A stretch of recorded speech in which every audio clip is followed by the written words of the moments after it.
Hello and welcome to my YouTube channel. I am your tutor Megha Gupta. अगर आप लोग मेरे चैनल पर नए हैं तो प्लीज़ इसको सब्सक्राइब कर दीजिए और बेल आइकन को प्रेस कर दीजिए। आज का हमारा टॉपिक है एमिनो एसिड्स। एमिनो एसिड्स वो होते हैं जो क्या होता है आपके ऑर्गेनिक कंपाउंड्स। ऑर्गेनिक कंपाउंड्स वो जो क्या कंटेन करेंगे, एक आपका एमिनो ग्रुप होगा उसके पास और एक होगा कार्बोक्सिल ग्रुप। ठीक है, ये होते हैं आपके एमिनो एसिड्स। ठीक है, एमिनो ग्रुप जो होता है वो आपका होता है बेसिक इन नेचर और जो आपका कार्बोक्सिल ग्रुप होता है वो कैसा होता है आपका एसिडिक इन नेचर। ठीक है, अब एमिनो एसिड का स्ट्रक्चर कैसा होता है, कोई भी कार्बन कंपाउंड है उसके पास क्या होगा, एमिनो ग्रुप क्या होगा और कार्बोक्सिल ग्रुप और क्या होगा एक हाइड्रोजन एटम और उसके साथ होगा आर फंक्शनल ग्रुप। तो जैसे कि होता क्या है, there are 20 different amino acids. ठीक है, 20 डिफरेंट अमीनो एसिड्स होते हैं। तो उसमें क्या है आपका hydrogen group, carboxyl group, amino group, ये तीनों क्या होते हैं, कॉमन होते हैं। तो डिफरेंट कैसे होंगे अमीनो एसिड्स के structure, R group functional group पे जो जो चेंजेस होंगे उसके थ्रू आपका एक अमीनो एसिड दूसरे अमीनो एसिड से डिफर हो जाएगा। ठीक है, जैसे कि ये रहा आपका स्ट्रक्चर अमीनो एसिड्स का। ठीक है, अब हम बात करते हैं आयोनाइज्ड फॉर्म की। आयोनाइज्ड फॉर्म वो प्रोसेस होती है जिसमें क्या होता है, जब भी आपके आयंस फॉर्म्ड होंगे। ठीक है, आयंस जब भी फॉर्म्ड होंगे वो कैसे होंगे, जब भी कोई एटम क्या करेगा, या तो गेन करेगा इलेक्ट्रॉन को या फिर क्या करेगा, लॉस करेगा अपना इलेक्ट्रॉन। ठीक है, तो वहाँ पे क्या होगी, आयोनाइजेशन की प्रोसेस होगी। अगर एटम क्या कर रहा है, गेन कर रहा है आपके इलेक्ट्रॉन को, तो वो कैसा बन जाएगा आपका नेगेटिवली चार्ज, जिसको आप क्या बोलेंगे, एनायन। ठीक है, अगर कोई भी एटम या फिर मॉलिक्यूल आपका लॉस कर रहा है आपके इलेक्ट्रॉन को, तो वो कैसा बन जाएगा, पॉजिटिवली चार्ज, जिसको आप क्या कहेंगे, कैटायन। ठीक है, ये होती है आपकी आयोनाइजेशन की प्रोसेस। अब हम चलेंगे नेक्स्ट पेज पर। It's all about classification. Next is classification of amino acid. अब हम एमिनो एसिड को क्लासीफाई कैसे कर रहे हैं, एक हम कर रहे हैं स्ट्रक्चर के बेसिस पे, एक पोलैरिटी के बेसिस पे, न्यूट्रिशनल फैक्टर के बेसिस पे और मेटाबॉलिक फैट के बेसिस पे। तो सबसे पहले हम बात करेंगे स्ट्रक्चर के बेसिस पे जो क्लासिफिकेशन है। जैसे कि अभी बताया 20 डिफरेंट एमिनो एसिड होते हैं आपके। ठीक है, तो अब उनको हमने क्या किया, स्ट्रक्चर के बेसिस पे 7 कैटेगरीज में सब डिवाइडेड कर दिया। ठीक है, 7 कैटेगरीज में। अब उससे पहले एक बेसिक सी चीज़ जान लेते हैं, जैसे कि कोई भी अमीनो एसिड आपने लिया, ठीक है, अगर आपको उसको शॉर्ट में लिखना है तो आपको 3 लेटर वर्ड लिखना पड़ेगा उसका, और अगर आपको सिंबॉलिक फॉर्म में लिखना है तो उसका जो फर्स्ट वर्ड लेटर है वो एज अ सिंबॉलिक फॉर्म में आएगा। एज एन एग्जाम्पल जैसे कि ग्लाइसिन है। ठीक है, तो ग्लाइसिन का जो शॉर्ट फॉर्म हुई वो क्या हुई, GLY 3 लेटर वर्ड, और इसकी सिंबॉलिक फॉर्म क्या हुई, G। ठीक है, ऐसे ही वैलिन के केस में होगा, शॉर्ट फॉर्म में क्या होगा, VAL, और इसका सिंबॉलिक क्या होगा, V। ठीक है, अब हम बात करते हैं D और L form of amino acids की।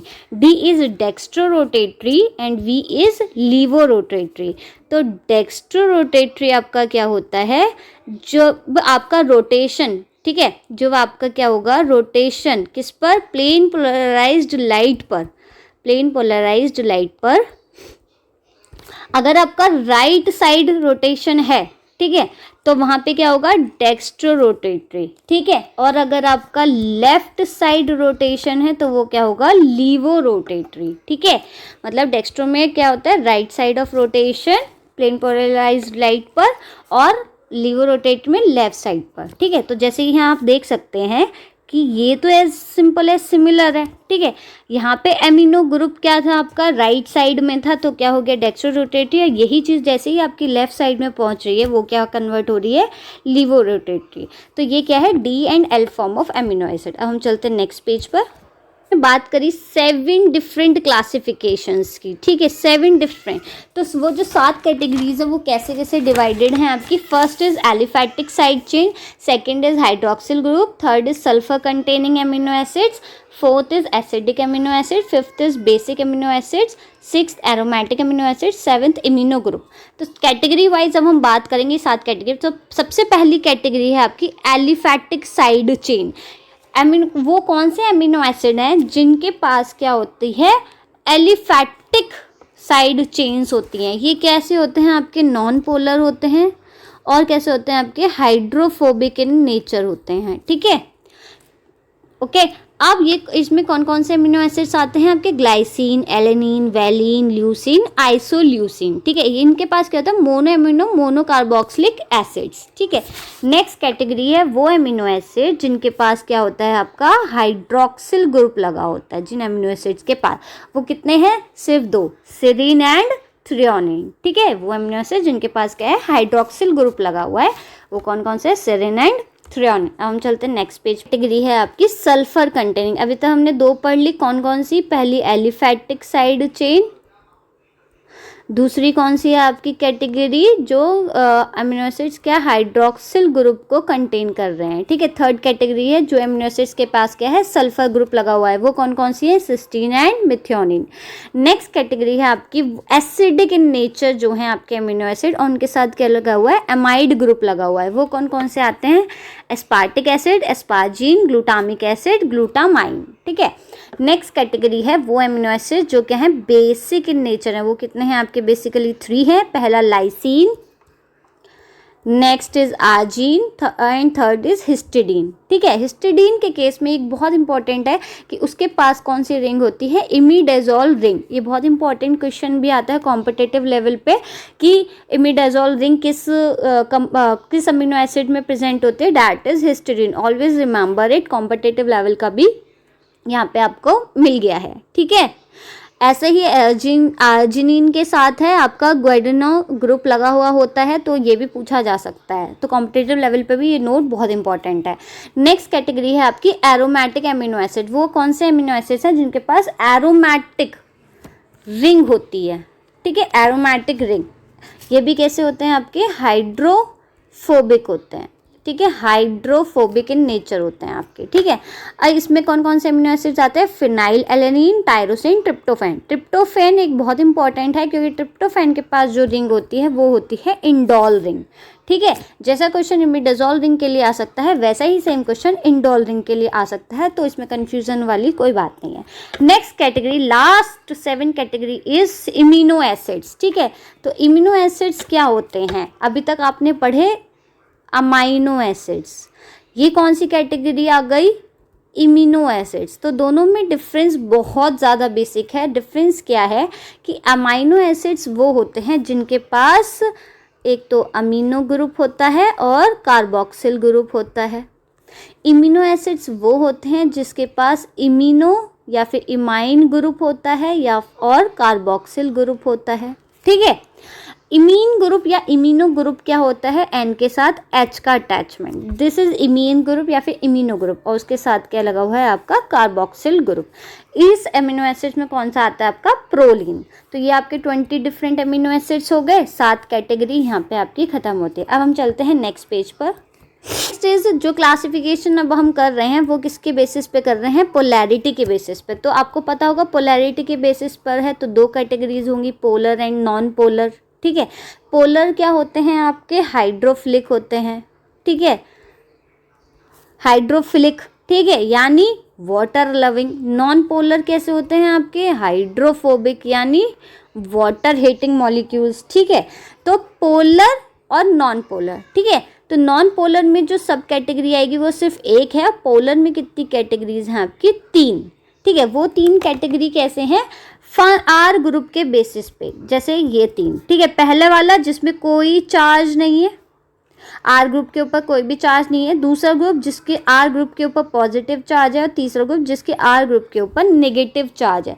तो नॉन पोलर सिर्फ एक कैटेगरी में है, पोलर ये 3 कैटेगरीज में आपका है। देखते हैं non polar amino acids hydrophobic यानी वाटर हीटिंग कौन कौन से होते हैं, alanine, leucine, isoleucine, valine, methionine, phenylalanine, tryptophan, proline, ठीक है। अब बात करते हैं पोलर एमिनो एसिड जिनके पास सबसे पहले जैसे कि अभी हमने बात करी नॉन पोलर के लिए एक कैटेगरी अब हमने बता दी। अब हम पोलर के लिए कैटेगरीज बताते हैं। आर ग्रुप की 3 हैं। पहली नो चार्ज, ठीक है, आर ग्रुप के ऊपर कोई चार्ज नहीं होता। दूसरी पॉजिटिव चार्ज होता है आर ग्रुप के ऊपर। तीसरी नेगेटिव चार्ज होता है आर ग्रुप के ऊपर। तो पहले बात करते हैं नो चार्ज की। तो उसमें कौन कौन से अमीनो एसिड्स आते हैं, जिसमें जो हाइड्रोक्सिल ग्रुप वाले हैं, सल्फाइल ग्रुप वाले हैं, अमाइड ग्रुप वाले हैं, यानी glycine, serine, threonine, cysteine, glutamine, asparagine and tyrosine. ठीक है, अब हम बात करते हैं पॉजिटिव चार्ज ग्रुप होता है, पॉजिटिव चार्ज लगा होता है आर ग्रुप के ऊपर। वो कौन कौन से हैं आपके, लाइसिन, आर्जिनिन एंड हिस्टिडिन। अब हम बात करेंगे वो आर ग्रुप कौन से हैं जिनके ऊपर क्या होता है, नेगेटिव चार्ज लगा हुआ होता है। वो कौन कौन से हैं आपके, aspartic acid and glutamic acids. ठीक है, नेक्स्ट क्लासिफिकेशन है न्यूट्रिशनल के बेसिस पे। उसमें आपके 2 कैटेगरी आती हैं, पहली इसेंशियल एमिनो एसिड, दूसरी non essential amino acids. Essential amino acids वो होते हैं जो हमारी बॉडी क्या है, सिंथेसाइज नहीं कर सकती, कैन नॉट, यानी हमारी बॉडी सिंथेसाइज नहीं कर सकती, हमें by the help of diet वो अपनी बॉडी को सप्लाई कराना होता है। तो वो कौन कौन से अमीनो एसिड्स हैं, arginine, valine, histidine, isoleucine, leucine, lysine, methionine, phenylalanine, threonine, tryptophan. Histidine जो है वो सेमी इसेंशियल होता है। अब बात करेंगे नॉन इसेंशियल एमिनो एसिड्स की। वो होते हैं जो हमारी बॉडी सिंथेसाइज कर सकती है खुद से भी, हमें डाइट के थ्रू उनको लेने की ज़रूरत है नहीं। वो कौन कौन से अमीनो एसिड्स होते हैं, glycine, alanine, serine, cysteine, aspartate, asparagine, glutamate, glutamine, tyrosine and proline.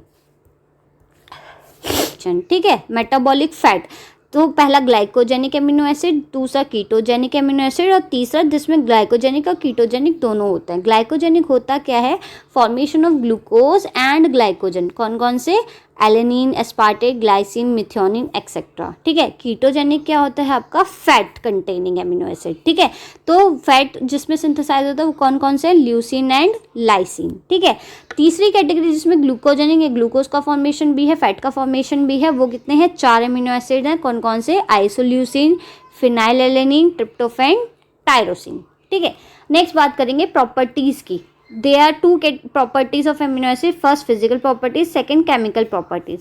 Physical property में पहला आती है आपकी सॉल्युबिलिटी। ठीक है, तो आपका सॉल्युबल इन नेचर है या नहीं है। तो अमीनो एसिड्स क्या होते हैं, बेसिकली वाटर में तो सॉल्युबल होते हैं, लेकिन ऑर्गेनिक सॉल्युवेंट्स के अंदर वो क्या रहेंगे, इनसॉल्युबल रहेंगे। मेल्टिंग पॉइंट की बात करते हैं। मेल्टिंग पॉइंट क्या होता है, generally melt at higher temperature, often above 200 degree centigrade. ठीक है, नेक्स्ट हम चलते हैं टेस्ट। तो टेस्ट क्या है, जैसे अगर कोई स्वीट है टेस्ट में, तो वो कौन कौन से, ग्लाइसिन, एलेनिन एंड वेलिन। ठीक है, टेस्टलेस वो कौन सा है, ल्यूसिन। और बिटर इन टेस्ट है वो कौन सा है, आर्जिनिन एंड आइसोल्यूसिन। ठीक है, ऑप्टिकल प्रॉपर्टीज़ की बात करते हैं। तो सबसे पहले ऑप्टिकली एक्टिव कंपाउंड्स होते कौन से हैं, वो जिन पे वो एमिनो एसिड्स, ठीक है, जिनके पास क्या होता है, कायरल कार्बन। ठीक है, तो वो क्या होंगे आपके, ऑप्टिकली एक्टिव। अब कायरल कार्बन क्या होता है, जैसे कोई भी कार्बन है उसके 4 डिस्टिंक्ट साइड पे 4 different amino acid, different functional groups, जैसे एक पे आपका कार्बोक्सिल आ गया, ठीक है, एक अमीनो ग्रुप आ गया, एक हाइड्रोजन ग्रुप हो गया, एक दूसरा फंक्शनल ग्रुप हो गया। तो ये एक कार्बन एटम पर 4 डिफरेंट आपके डिस्टिंक्ट 4 डिफरेंट, एक कार्बन एटम पे 4 डिफरेंट आपके ग्रुप्स हैं। ठीक है, फंक्शनल ग्रुप्स हैं, उसको बोलते हैं कायरल कार्बन। आप कायरल कार्बन को क्या कह सकते हैं, स्टीरियोजेनिक भी आप कह सकते हैं कार्बन, और एसिमेट्रिकल कार्बन भी आप इसको बोल सकते हैं। ठीक है, नेक्स्ट एमिनो एसिड एज एम्फोलाइट्स, यानी यहाँ पे क्या होता है, वो एमिनो एसिड जो क्या करते हैं, एसिडिक और बेसिक ग्रुप एक साथ होते हैं, और वो प्रोटॉन को डोनेट भी कर सकते हैं, प्रोटॉन को एक्सेप्ट भी कर सकते हैं, वो होते हैं आपके एम्फोलाइट्स। ठीक है, नेक्स्ट हम बात करेंगे ज्विटर आयन। ज्विटर आयन को आप डाइपोलर आयन भी बोल सकते हैं, इन्हें क्या बोला जाता है, इनर सॉल्ट। ठीक है, यानी डाइपोलर आयंस। ठीक है, ये इनकी खासियत क्या होती है, ये इक्वल अमाउंट में आपका पॉजिटिव और निगेटिव चार्ज होता है फंक्शनल ग्रुप पर। पॉजिटिव जितने होंगे उतने ही नेगेटिव चार्ज होंगे, ये आपके होते हैं ज्विटर आयन। ये एक जर्मन वर्ड है जिसका मतलब है हाइब्रिड। हाँ,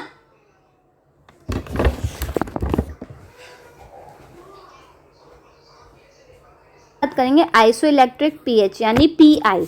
तो वो क्या होता है, pH at which a particular molecule carries no net electrical charge. ठीक है, वो कैसे होते हैं आपके, वो क्या होते हैं आपके आइसोइलेक्ट्रिक पीएच। नेक्स्ट पेज पे हम चलते हैं। बायोलॉजिकल रोल बहुत इंपॉर्टेंट चीज़ है कि अभी तक हमने अमीनो एसिड्स की बात करी, उनका बायोलॉजिकल रोल क्या है। तो in humans non protein amino acids also have important role, ठीक है, एज मेटाबॉलिक इंटरमीडिएट्स, जैसे कि biosynthesis of neurotransmitter gamma aminobutyric acid. ठीक है, many amino acid are used to synthesize other molecule, जैसे कि ट्रिप्टोफैन, ये किसका प्रिकर्सर है आपका, न्यूरोट्रांसमीटर सेरोटोनिन का। ठीक है, नेक्स्ट आपका है टायरोसिन, ये किसका प्रिकर्सर है आपका, न्यूरोट्रांसमीटर डोपामाइन का। ठीक है, नेक्स्ट आपका ग्लाइसिन, ये किसका प्रिकर्सर है, पोर्फायरिन सच एज हीम। ठीक है, arginine is a precursor of nitric oxide. aspartate, glycine and glutamine are precursor of nucleotides. Phenylalanine is a precursor of various phenylpropanoids which are important in plant metabolism. It's all about the topic amino acids. ठीक है, अगर आपको मेरी video पसंद आई हो तो please video को like करें, इसको शेयर करें अपने फ्रेंड्स के साथ और प्लीज़ मेरे चैनल को सब्सक्राइब करें। Thank you so much for your time.